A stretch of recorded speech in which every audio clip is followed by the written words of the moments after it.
Let's talk about it.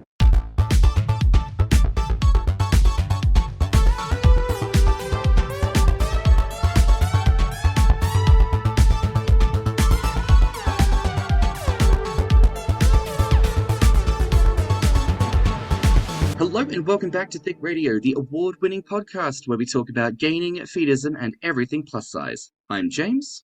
And I'm Tim, so let's get into it. Today we're welcoming to the show Tevin. Hi, guys. Hey there. How you doing, baby? I'm good. You know, the weather's kind of shit in New York, but it's like when it snows, I'm like amazing, happy. The day after, when the snow stopped, I'm like, I kind of want a little more. Well, I've had enough. Yeah. Tim is not a wintertime diva. He is a subtropics. I was built for the tropics. Winter gives you the best outfits. Like, it's accessory season, it's layering season. The outfits give drama. Well, you know what? I think we can get into and explore a little bit of that today. But Tevin, baby, to start off with, what is the first thing you want listeners to know about you? I'm probably one of the nicest people you'll ever meet, to a certain extent. Well, and you created what is known as broken privilege. Can you explain what is that? So, broken privilege came out about a conversation I was having with a friend, and we were just kind of reflecting on the lifestyle that we kind of live, like living in New York. We're involved in fashion at the time. Like, I was a little more of a socialite, if you will. Like, I was everywhere. Just about every party that you could think of, I was there. And I was just like, sometimes I get DMs and people are like, oh my God, like, you're doing so well. Like, I love it. And I'm like, girl, if you only knew that my bank account was on zero, hop the turnstile to get here. And I was just like, we're broken privileged. Like, we have access to things and whatnot that most people dream of, but like monetarily, like struggling, and I feel like that's unfortunately a very like New York thing. It's like rent, right?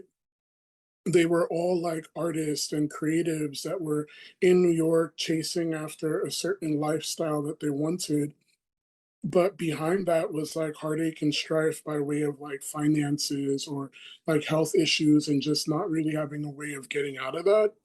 And I'm not saying that like my situation is that bad, but you see somebody else that's like going through it and you're just like, oh, I see you, like I get it. It might not be that bad right now, but like I get it.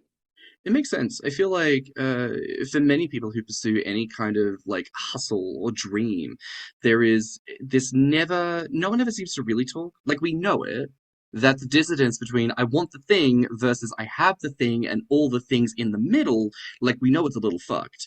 But there's never really conversation about what that looks like and how one like survives in the day to day whilst doing that. And, you know, how people navigate and move through there within. So what you do there, I think, is very, very fascinating. And I think from memory, that's kind of how we came into knowing one another. Like, I think we were observant of each other within the broader, like, social media spheres, became mutuals. And then we probably had a couple of conversations about this stuff, right? Like, I find you deeply fascinating. As a non-American myself, you are quintessential American, black, plus size, queer man, working in fashion, doing what you do, but also you've worked education and you've done all sorts of other things. And I found that at the time so remarkably interesting. You know, you really seem to walk the line between the multiples of the things. And I think that's, as I say, one of the reasons I wanted to connect with you in the very first place. Before we dig into that, though, I do want to ask a little bit here, because as what tends to happen if a man is big, beautiful, we're gainers. We represent the gaining community. And not everybody who's big and delicious as they are, is a gainer. So I'd like to inquire with you, my love, have you had much interaction with gainers? What is your take on the gaining community? So I am sorry to any hearts that I may be breaking with this. My deepest condolences. I am in fact not a gainer. I am in fact trying to become like, a cute little muscle bear who plays rugby. Not small, but like definitely like still beefy, and just overall my goal is just to be healthy. Like whatever it is that I do in life, my goal really is to be healthy, but by no means am I looking to be a skinny legend. A skinnier legend, yes, but yeah. I have come across guys who are gainers and who have wanted to feed me. But then when I tell them the requirements for potentially feeding me, then they back off because I'm just like, I'll take sushi, oysters, caviar, a very, very, very high end menu, please. And that doesn't necessarily work for them because they prefer Twinkies and Little Debbie's being shoved down my throat. So, yeah. So as you say, you do not identify as a gainer. So, Broken Privileged is not a show specifically about gaining, but you're very open about your own body journey. And, your openness to your body feels intentional rather than performative. How do you decide which parts of your experience to share publicly and what do you keep to yourself? That's funny because it's just like I was thinking about it the other day. And I started the year off with posting and utilizing my post as a way for me to like journal. So the words don't maybe necessarily match up with like what the images are, but it's in that moment, like, what am I feeling? Or maybe I'm using a song to express what it is that I'm feeling, but not necessarily like alluding to everything, because I do think that there are certain aspects of our lives that we should be keeping private from the general public. It's okay for our friends to know like that there's a dumpster fire happening in our life, but for the general public to have access to you in that manner, I think teeters on that fine line of like access and then excess. And when I say that is, I tell people all the time that like the best way to get to know me, the best way to have an idea of who I am, slide in my DMs. My DMs are always open. And there is virtually no question that I'm unwilling to ask. But to put it on blast to my general like platform, I don't think is necessarily appropriate. I appreciate that because we do live in an era of commodification of literally everything. And while I can appreciate that certain followerships and certain brands might really appreciate the opportunity to peer in to the personal, I think, as you say, like understanding the difference between access and excess is very important. Keeping things that are private for yourself helps to delineate the you that is you versus the you that other people get to see and consume. And again, things that I don't think a lot of people end up discussing. So I'm very happy to hear you Yeah, discussing that with us today. Um, though you and I have talked about something in the past that I would like to dig into here if you feel willing to share. go for it. So I think the conversations that people tend to zero in on the most have to do with sex and dating, right? Because I do think, especially in the broader spectrum, conversations around like dating, sex, kink, all of that as plus size men goes largely untouched. It gets ignored all the time. So I'd like to make this a moment for you, if possible. What are your experiences like in the dating scene? I feel like, you know how like people are always just like, you'll pay for your sins? Well, I think like the blight in the like gay dating scene is that the guy that seems to be right for you always lives like a city or cities or another country away from you. I think that is the price that we are paying for our sins, because I don't know, the guy that I am just like really, really enjoying getting to know right now doesn't live in New York. He lives in Atlanta. But it's just been really, really nice. Like I've had a crush on him for a while. Shout out to Instagram for being the best dating service on the internet. But it's really, really been nice and interesting to like see this person.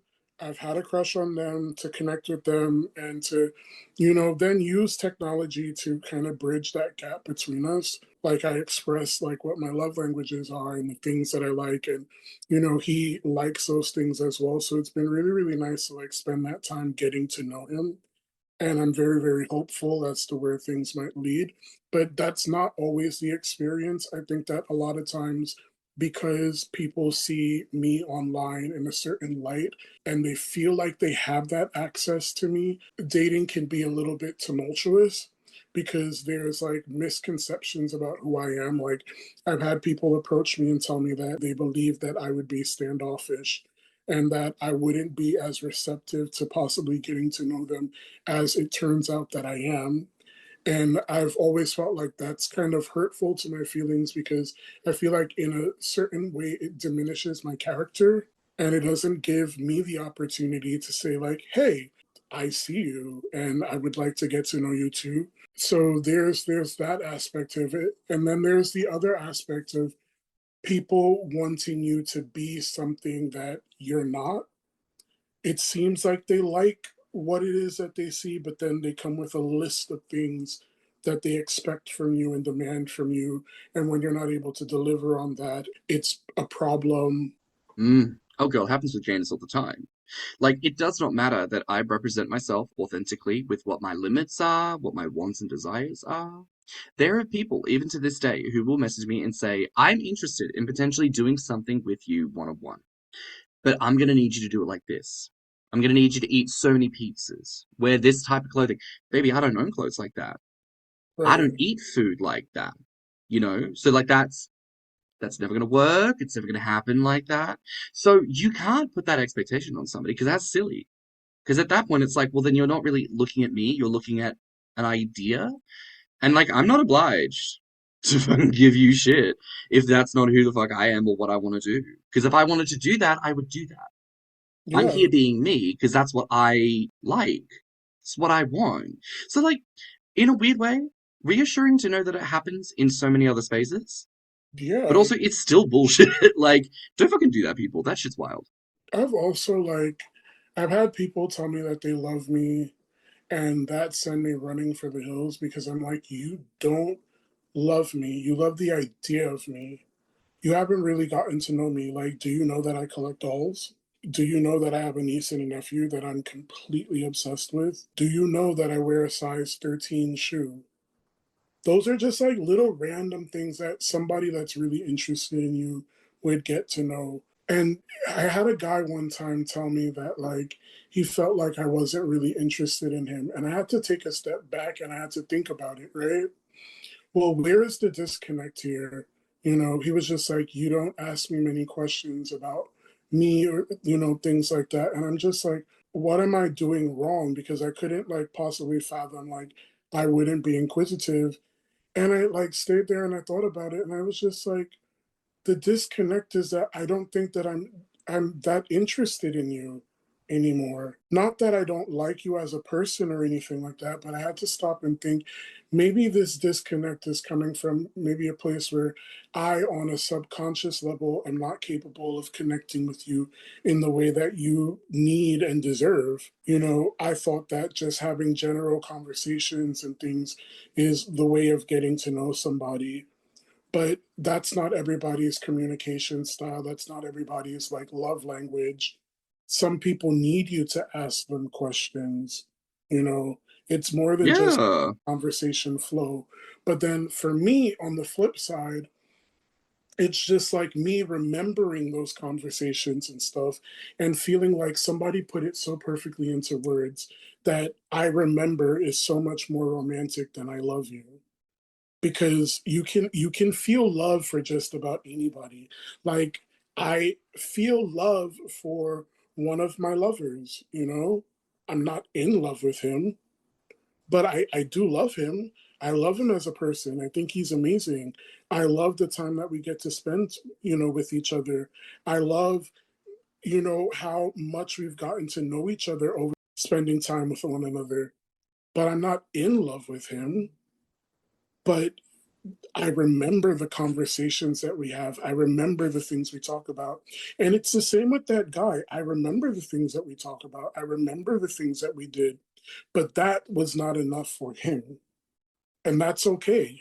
You know, there were too many conversations about how, like, it didn't work out between us, and it's because they were a bastard. They were this. You know what, baby? Not everyone's a fucking abuser.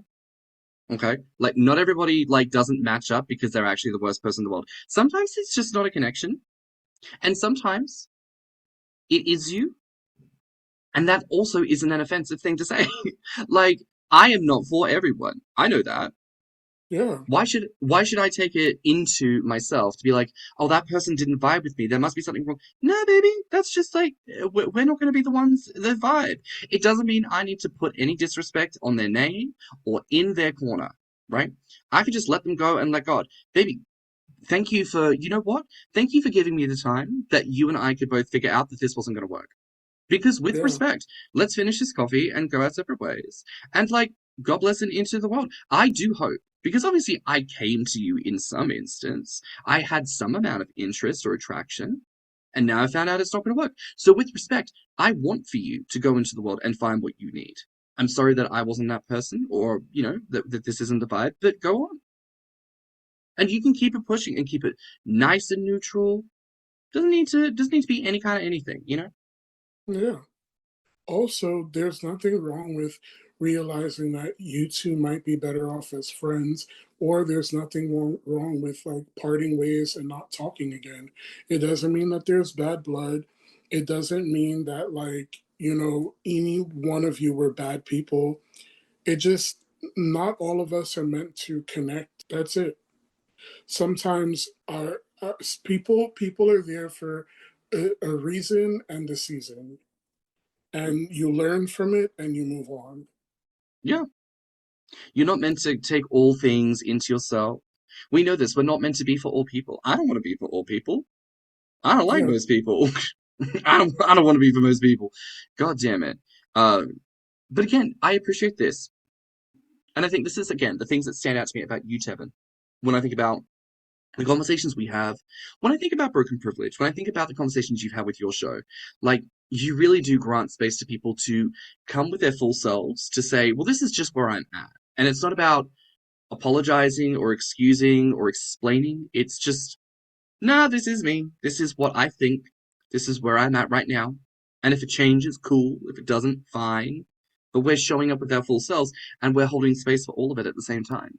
I really wanted for like the conversations that we were having to, be a little lighthearted in nature, even if sometimes they're heavier topics. I do add a little bit of humor to things because I'm also not a very serious person about a lot of things. I am someone who is an optimist, and I'm able to find the funny little quirks about most things in life. But like, I had an episode, and it was, the title from it was birthed out of like an online meme that was kind of funny, and it was like this guy singing "Where the Money Resides," right? And this was all about talking to someone who is a quite popular OnlyFans content creator. And so I titled it "Where the Money Resides" because we were knee deep in the pandemic, and everybody was on OnlyFans, and it was where the money resided during that time. And I wanted to have that conversation about, like, what does that life look like for you? How are you monetizing? How are you using your various platforms to then grow? And what advice would you have for people that are considering doing this? What are some qualms about it? How do you feel like it positively impacts your life, negatively impacts your life? Getting a holistic like look at that situation. And it ended up being like a really, really serious conversation.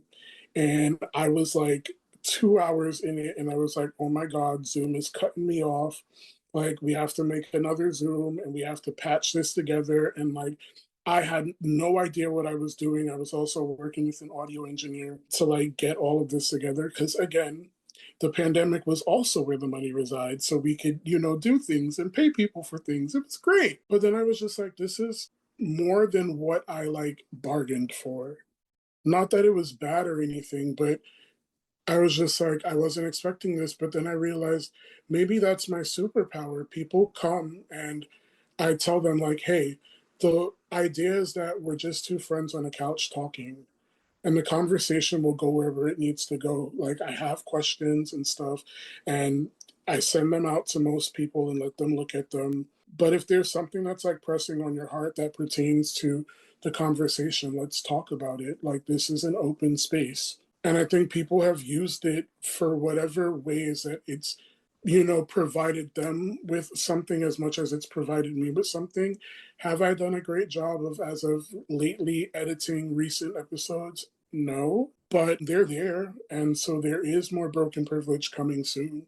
Now, Tevin, you are also a working model. How did that begin for you? What really like pushed you to put yourself out there and say, "Hey, I can do this"? I think the first thing was Instagram. Again, Instagram, pay me more than you pay me because I've, dropped coins for you guys a couple of times now. But it started off with me posting my active like nightlife and people just like commenting on my outfits. And I was like, okay, cool. I'll start posting more outfits. And then there's a lot of graffiti in the city. So I started like posing in front of graffiti because I was like, okay, my city has art and I'm going to utilize that. And then ASOS reached out to me and they were like, "Hey, we want to, have you be a part of our men's launch." I did that. They like took us around the city and photographed us, and I posted those images. People really loved it. Another like digital magazine reached out to me. I posed for them. But I think that where things really like flipped this like script for me, and I like took advantage of something for myself was seeing this project called Arrested Movement. It's by Anthony Patrick Maneri. And just like I wanted to be a part of it. And it was a nude project. And I was just like, I think that this would be amazing to be a part of. I think it would be great to do. And I did it. And I was just like, oh, I think I actually really like want to do this. I like how I feel when I'm in front of the camera. That shoot was the first time that I felt completely comfortable in front of the camera because there were no clothes. It was just me, Anthony, his camera, and Rihanna playing in the background. And that just like, I guess, ignited something in me. Whereas I like before, it was just like trying to do and be the thing that they needed me to be on set. Whereas this was, I want you to be you. I want to see you. And that just like hits so different for me.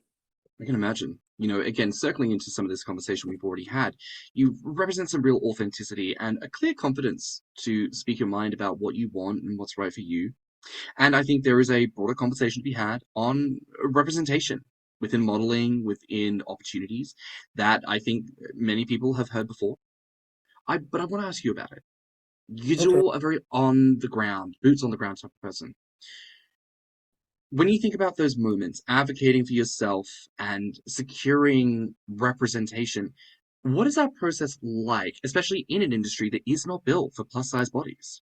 Sometimes it's by way of showing up in places and like making yourself larger than life in terms of like going up and talking to people, dancing when nobody else is dancing because the music is great and you're here to have fun.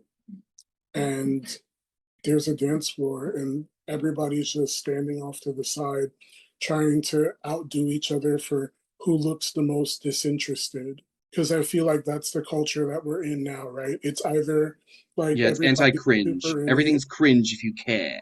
and I'm just like, well, I'm here to have fun, and oftentimes like people get roped into it.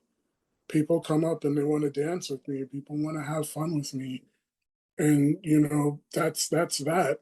Like Met Gala night, I know that I like put that shit on and like I dressed my best friend and I up for that night. We had coordinating outfits. And I remember thinking to myself, I'm like, damn, like we really, really ate that.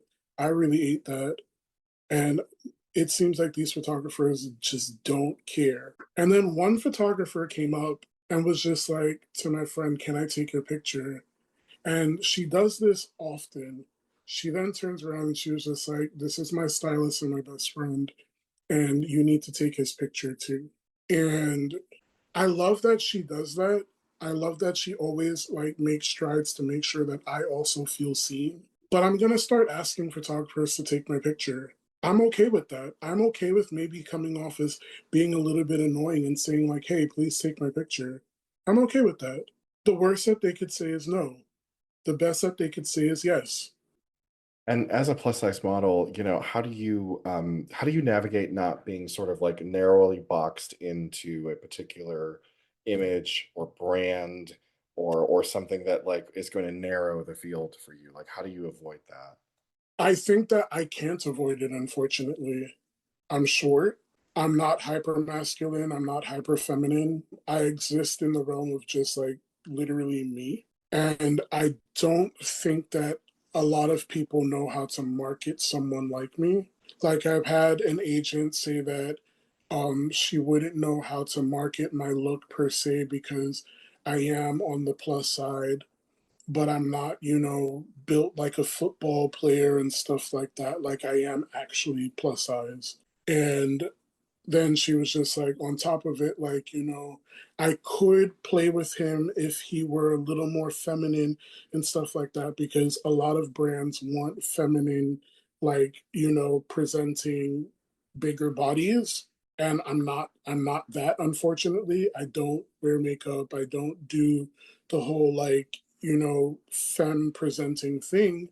Not that there's anything wrong with it, but it's just not my brand and it's not who I am as a person. So it's a matter of like me just pushing forward, asking for work when I can, or sometimes relying on like word of mouth, like photographers that I've worked with saying to other people, like, hey, this is someone I think you should work with, or hey, this is someone you should connect with. My friend Ryan McGinley is really amazing at doing that. And the way that he curates spaces and he curates, the energies that he brings into a room and connecting us with one another and stuff like that. That's me like working within my box that I've been placed in. Again, that sense of, not to say you're not fighting it, because you are, you're challenging it where you can, but there's also that element of, if this is the opportunity that's there, you're still working with what you've got and you're showing them that just what you can do, even with the crumbs. Like, it's not that you should have to, but I think it speaks to who you are, that you can, and Uh, that you really do succeed, regardless of a lack of effort and intention given by others to you to see you similarly succeed. Though it's also awesome that, as you say, you've got a network of people that help to sustain you and support you when you're in the space together. Hey, if you want to photograph me, you've got to photograph my friend. Hey, I'm inviting you to this space. You're going to be the focal point. How do I tailor that around you? Like, that's really awesome that there are people who are looking to do that for various things. And, let's talk about it. You said people might work with you more if you were more femme or if you were smaller. Like, as a plus size man of a certain presentation, we know about this need to fit into this box. How do you resist the thought to change? I think that the biggest thing is that I started this thing off just being authentically myself.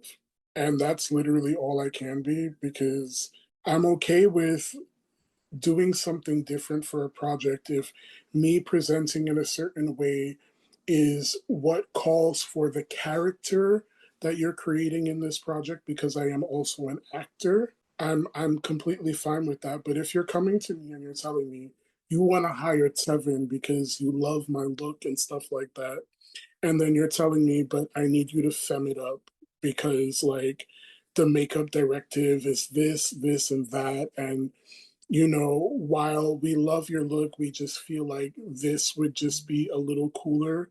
No, I'm not open to that. I don't think that that's okay. You didn't hire me for me. You hired the idea of me. You had a quota that you wanted to reach, and maybe somebody else passed up on the opportunity, and you were like, hey, maybe we can get this guy next. Because that's what that feels like.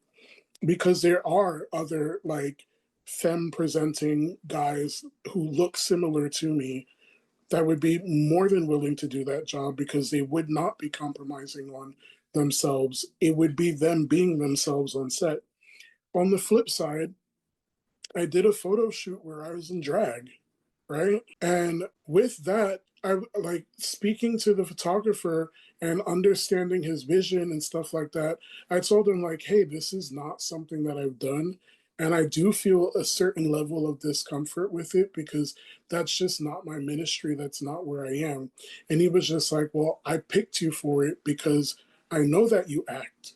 I know that you do things, and I felt that you were the person to bring this character to life because the whole idea was that it was like a fading drag queen. Like she's trying to hold on to like her glory days in a sense. And there's like a bit of heartache and pain in it, but like she's still in there. Like she's still that girl. And I was just like, oh, I completely understand that story. And so I did it. That image ended up being in an art gallery. It's also like I learned, like, yes, I have, just like in acting, I lend my body and my, like, myself and my being into breathing life into a character, and that's okay. But I was hired to portray a character. I wasn't hired to be myself, and then you're trying to change that. And that's where the difference lies in it, what I'm okay with and what I'm not okay with. So with that important distinction being drawn, you've appeared on one of the Jubilee episodes. You were on Fit Guys versus Fat Guys, which sparked a lot of debate online. And for anyone who didn't actually get to watch it, how would you describe like what they pitched to you and what it actually ended up becoming? Hoodwink, because when, first of all, let's dive into what the casting was like. They reached out to me on my socials and emailed me. They were like, hey, we think that you'd be great for this episode because of the work that you do and your activism and stuff like that. And it's a debate. Have you watched our videos before? Yes. Very interested. Okay, cool. We're going to call you. We're going to ask you some questions and stuff. And the questions were similar to the conversation that we're having now, except some of them were just like, have you ever felt disgusted looking at a fat body and stuff like that? Or looking at your own like self and stuff. And it was just like I've not felt disgusted, but I have sometimes felt a level of fear because I don't want to get so big to the point where I don't recognize myself and things like that, or it's impacting my health so negatively that I can't do anything. And so I was just like, okay, like, yeah, I can get behind this. This is cool. And they were like, okay, we'll fly you out to LA and, we'll film and whatnot. And I was just like, okay, cool. Get there. I look at the, group of guys. They did not tell us who else would be speaking in this discussion. Thank God I Mm. got there, and like my friend Zach Miko was there, and that he ended up being like my anchor in the episode to a certain degree. And then I looked at the other side, there was a fitness influencer, Eric Janicki, that I followed. And then the rest of the people were people I'd never met. There's two guys that were on my side of the panel that I honestly, they could not have been there. They didn't really serve any purpose. They didn't really add any flavor or texture or dimension to that conversation. I felt like completely missed the mark, completely had nothing to add to the conversation, especially when you had someone like Moron who Mm. was just like steamrolling the entire thing. And it wasn't a debate, it was somebody verbally lambasting everybody who disagreed with him. That's what that was. And when you're like sitting there and you're like listening to things, and like at some point, like I got to the point where I was like, okay, stop talking, just listen and pay attention to how the room moves. And I watched as, I'm watching the producers and I'm watching them eat it up, because there's times when they told us when there was a back and forth banter that we needed to be quiet or that we needed to move on. When the cameras weren't rolling, we were not allowed to talk to each other because they wanted everything to be done on camera. And I was just like, this is so calculated, and this guy is here to manipulate us. It was so painful to watch because that one person in particular was so, and I don't even want to suggest that they were clever about what they were doing because they weren't. It was the equivalent of like the most irritating child in a classroom who knows that they'll get the attention if they're loud and annoying. And Mm-hmm. so they just like say things to irritate the teacher to get a rise out of them. It felt like that. It felt like there were moments where, and I remember watching this and thinking, you might have an expectation that some of those fitness influencers might have been pretty fat phobic or might have had some negative things to say. I cannot even remember the question in particular, but they actually weren't saying nasty things. Like it was the big guy and the older guy. They were like, well, maybe we don't feel so positive about fatness, but like I'm sure it's fine. And then Myron jumps on and is like, no, it's disgusting, absolutely disgraceful, you're pathetic, you'll never get a go. And then also, like, I'm pretty sure, like, said to you at one point, it's like, well, you never get a girlfriend. Was it to you or was it to another person that was just like, I'm gay? I don't remember. Like, It probably was me it was because just like, on my side, no, there were two. No, there were two straight guys on my side, Zach and the guy with dreadlocks. yeah, it was such a wild thing to witness. I mean, I wanted to watch it anyways because I knew that you were on. I was like, oh well, I want to see my friend. I want to, see what's going on, and like, did not even get a minute in. Did Yeah. not even get a minute in before that man started with the antics, and Oh, when they edited the shit out of that episode, oh my god. It's unfortunate because, like, I kind of sometimes when these shows get put out and they seem to be sort of like, oh, let's bring everybody together to have a conversation, and because it's mostly featured on YouTube, right? Mm-hmm. Okay, so and again, that seems very grassroots to people. So I'm disappointed to find out that it's run like any other really trashy reality television show where producers are just trying to manipulate things out of people and produce whatever clickbait they're looking for. It's the state of journalism really sucks right now. So, given the title Broke and Privileged, what's the most surprising thread of commonality that you found between yourself and the people that you have on the show? Everybody really is struggling with something. Like, it doesn't matter how peachy keen things can look on the outside, everybody has something that they're struggling with. And like those cracks quickly began to show in our conversations and the things that we talked about. There's some stuff that were talked about that I was asked to like just not feature in the episode, and which is totally okay, because then at some point you do realize like we really are just two people having a genuine conversation. And so things start to come out, and it's just like, I think I needed to get that off of my chest in this moment. And so, for example, Sean Costin, in our conversation, told me a bit of a background about how he even got into doing this stuff, and that this is not something that he ever really wanted to do, but it ended up being something that he did, and he lost out on jobs that he really wanted, because somebody decided to just blow up his life and let everybody know that this is something that he did. And then I watch him on social media now, and I'm like, those cracks that were showing in that episode when we recorded it are now beginning to show in his work and how he addresses people and stuff like that. And it's just kind of really like disappointing to see, because it's just like, okay, like this thing happened, and I'm just like, there's ways of utilizing your platform to get to the place that you want to be, but then to turn around and just be facetious with the people that are your fans and provide you with somewhat of an income. It's really disheartening. There was a guy that I met in London that I brought on for an episode, who I'd wanted to like do work with him before, and then we ended up running to each other at a bar, actually when I was hanging out with you, James. But like we got on, and then he was just like, he started to cry, and he was just like, I think we take for granted the privileges that we have as attractive people and things like that. That he was just like, he's for certain that there's things that he would not have in life if he didn't look the way that he did. And yeah. that even though he has some of those things, that like not everything feels great, there's still things that like he wants for himself that he doesn't have, and that people underestimate him and stuff like that.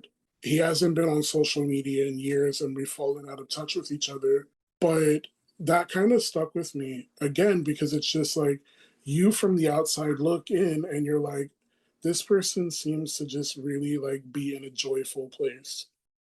Again, I think something that really resonates with me whenever we talk, whenever I look at what you do in the online space, there's always the layers to it, and the Fit and Fresh guy, that whole episode was so deeply fascinating to witness, not the least of which because of his psychosis or whatever the fuck led him to do what he did, but just the way in which you handle yourself and the way in which you appear in the world, I think is so cool because you really do. You hold your own. And as much as, there were obviously clear moments in that conversation where it was potent from you, at no point did it seem like you were truly being made to be on the back foot. It was just that person was being what they were, and you really held your own, which was wonderful to see. Considering how much we've talked about maybe your presence and your coolness, your calmness, let's talk about the spicy a little bit, right? Like, what is an aspect of what you do where things get a little spicy that maybe you don't get the chance to talk about too often? I'm a very sexual person. I'm very in tune with my sexuality, very in tune with myself, like, and self pleasure and things like that. And I think it's really important to do that because I think it brings about confidence in other aspects of your life.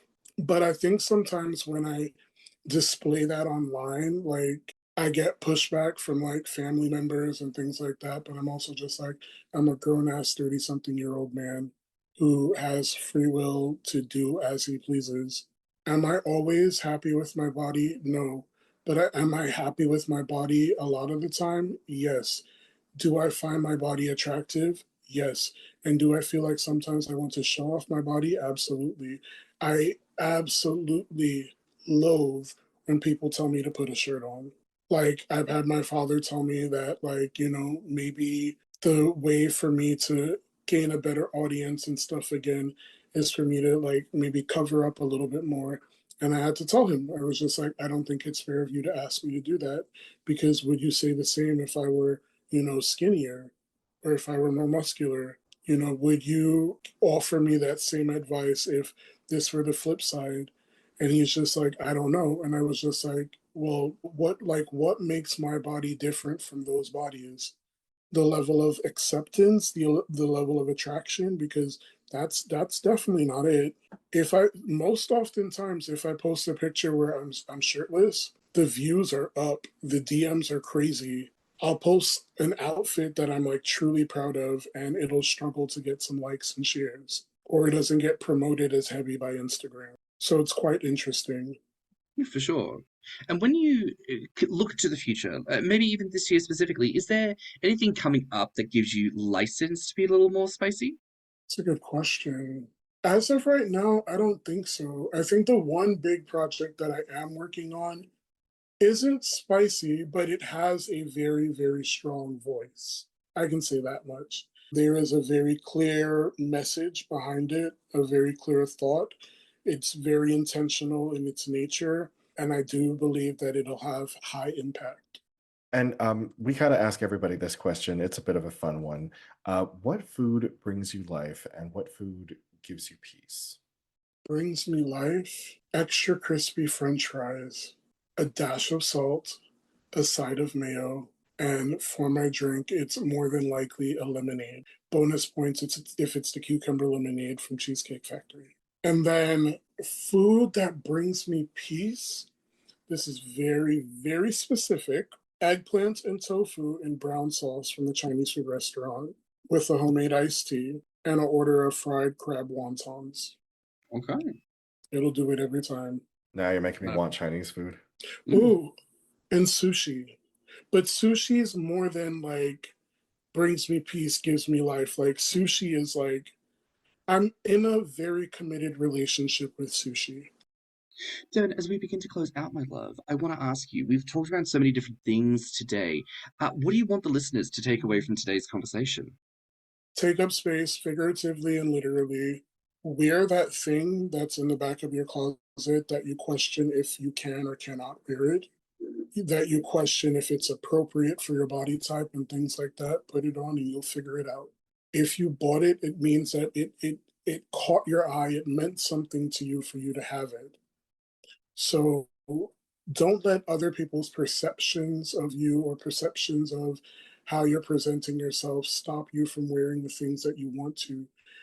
May you end up being on a outfit fail list. Yes, but there's also a 50% chance that you end up on the best dress list. There's two sides to every coin, but the one thing that really truly matters is if you feel joy. I'll be the first one to tell you.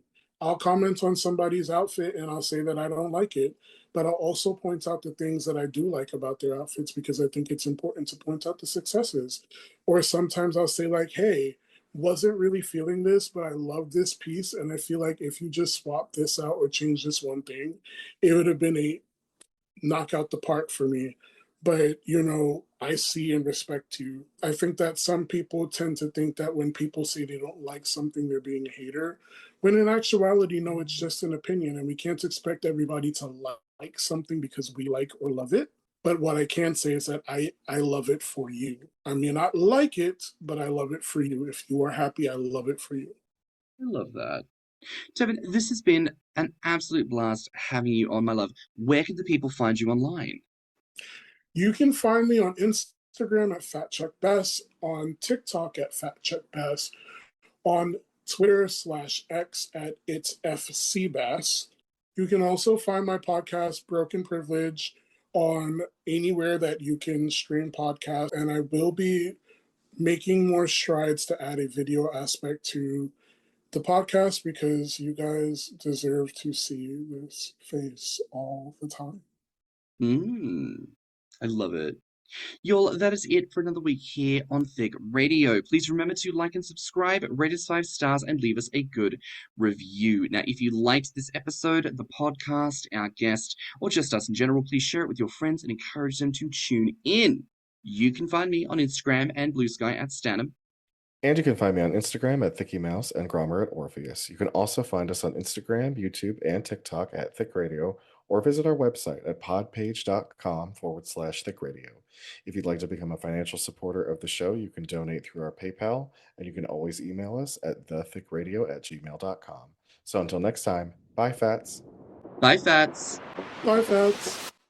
Let's talk about it.